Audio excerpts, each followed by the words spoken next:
बेहिम्मते ने ਜਿਹੜੇ ਬਹਿ ਕੇ ਸ਼ਿਕਵਾ ਕਰਨ ਮੁਕੱਦਰਾਂ ਦਾ, ਬੇਹਿੰਮਤੇ ਨੇ ਜਿਹੜੇ ਬਹਿ ਕੇ ਸ਼ਿਕਵਾ ਕਰਨ ਮੁਕੱਦਰਾਂ ਦਾ, ਉੱਗਣ ਵਾਲੇ ਉੱਗ ਹੀ ਪੈਂਦੇ ਸੀਨਾ ਪਾੜ ਕੇ ਪੱਥਰਾਂ ਦਾ, ਉੱਗਣ ਵਾਲੇ ਉੱਗ ही ਪੈਂਦੇ सीना चीर के पत्थरां दा।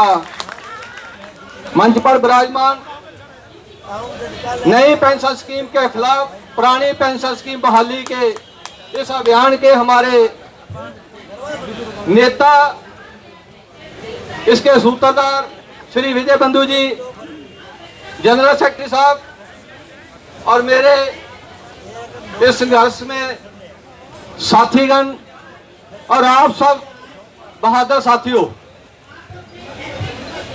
आप सब इस पूरी मूवमेंट के हीरो हो। आप सब के बलबूते ये मुहिम चल रही है। मैं दो बातें आपके सामने महत्वपूर्ण करना चाहता हूं। जब 28 जनवरी को इस अभियान की शुरुआत होती है, इस संघर्ष की शुरुआत होती है, तो एक नाटक किया जाता है। यहाँ पुलिस प्रशासन की तरफ से भारत सरकार के दिशा निर्देशानुसार ये गाइडलाइन दी जाती है कि जहां आपको बैठने नहीं दिया जाएगा, और पुलिस जो लाठी डंडों से लैस थी, जिनके पास पता नहीं कौन कौन से हथियार थे, आपको खदेड़ने आई साथियों। और पहले झटके मेरे को, मेरे साथी मंजीत जी बैठे हैं, 5 साथियों को अरेस्ट किया गया साथियों। इनको भ्रम था कि नेतृत्व को अरेस्ट कर लेंगे, लीडरलेस कर लेंगे, तो ये मूवमेंट यहीं की यहीं थम जाएगी। 5 दिन वाला एजिटेशन आज ही फेल कर देंगे। परंतु मैं धन्यवाद देता हूं साथियों को जिन्होंने बोला हम लीडरशिप के बगैर भी लड़ सकते हैं। उन लोगों ने संघर्ष के मैदान में आए साथियों, हम बिना डंडे झंडे के जहां बैठे हैं, उनके पास पता नहीं कौन कौन से हथियार हैं। क्या वो ताकतवर हैं या आप ताकतवर हैं? इसका डिसीजन आज आपने करना है साथियों। उनके पास लाठी डंडा सब कुछ, आप निहत्थे लोग वो खदेड़ने चले थे। कहीं किसी को दिल्ली के लेफ्ट में छोड़ दिया, किसी को राइट में छोड़ दिया, किसी को उत्तर में छोड़ दिया, किसी को दक्षिण में छोड़ दिया। फिर अगर मेरे साथी इस मैदान में डटे हैं तो वो ताकत है। वो कहते हैं मन जीते जग जीत। जिन्होंने मन जीत लिया उन्होंने पुलिस को हरा दिया। तो मैं आपको सामने उन साथियों को प्रस्तुत करना चाहूंगा, आपके साथ इंट्रोडक्शन कराना चाहूंगा कि वो साथी जो सीधे टकराए उस लड़ाई में और आज इस मैदान में डटे हैं। मैं साथी रेलवे के हमारे साथी भरत जी आइए जरा, और साथी मेरे जो रेलवे से थे उस दिन, ये साथी है शरीर से कोई बहुत बड़े नहीं है, ताकतवर नहीं है, दबले पुतले दबले से है मेरी तरह, परंतु एक ताकत है।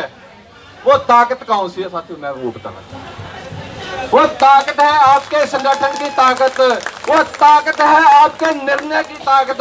उसने इन साथियों को इस बात के लिए प्रेरित किया, उत्साहित किया कि हम इनके सामने डट भी सकते हैं और जीत भी सकते हैं साथियों।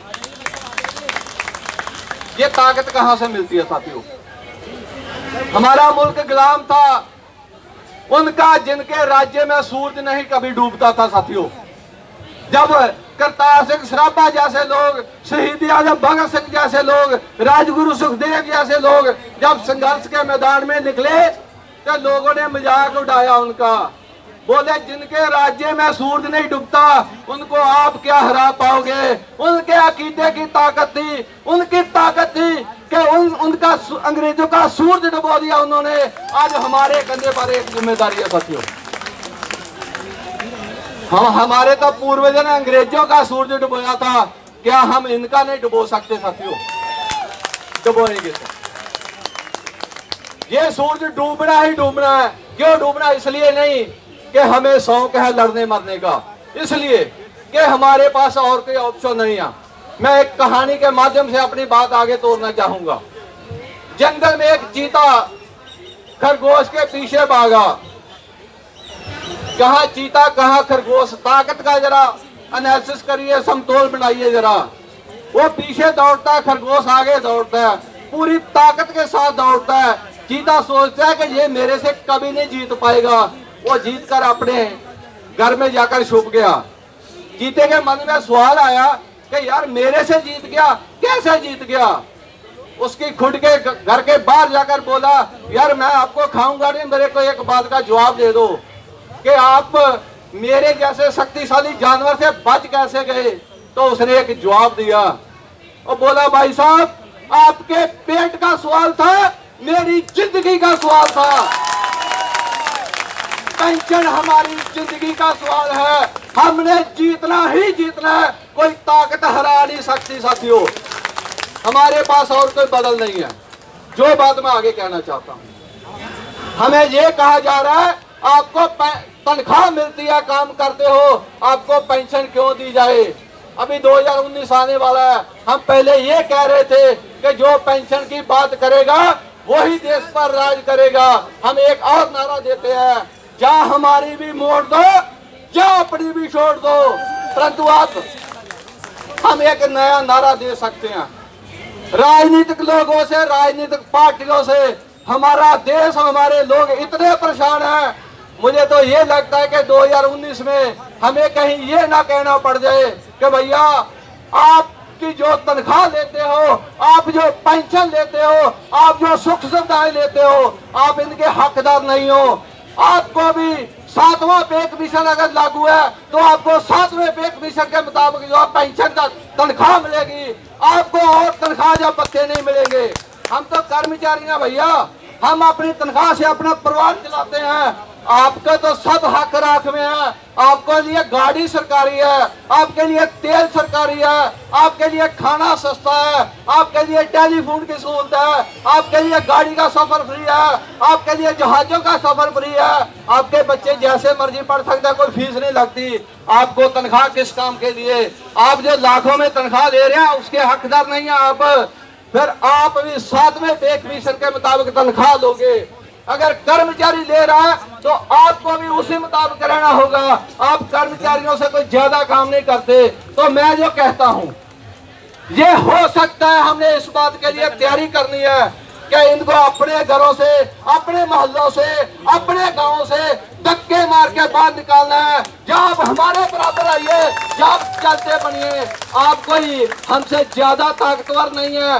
जिस देश में जनता ज्यादा ताकतवर है, अगर जनता से बगावत करोगे, अगर कर्मचारियों से बगावत करोगे तो कर्मचारी भी आपको आईना दिखाने की काबिलियत रखते हैं। जिस निर्णय के साथ, इतनी बात के साथ मैं आपका धन्यवाद करता हूँ। इनकलाब जिंदाबाद, नई पैसा के रद्द करो, मोदी जी होश करो।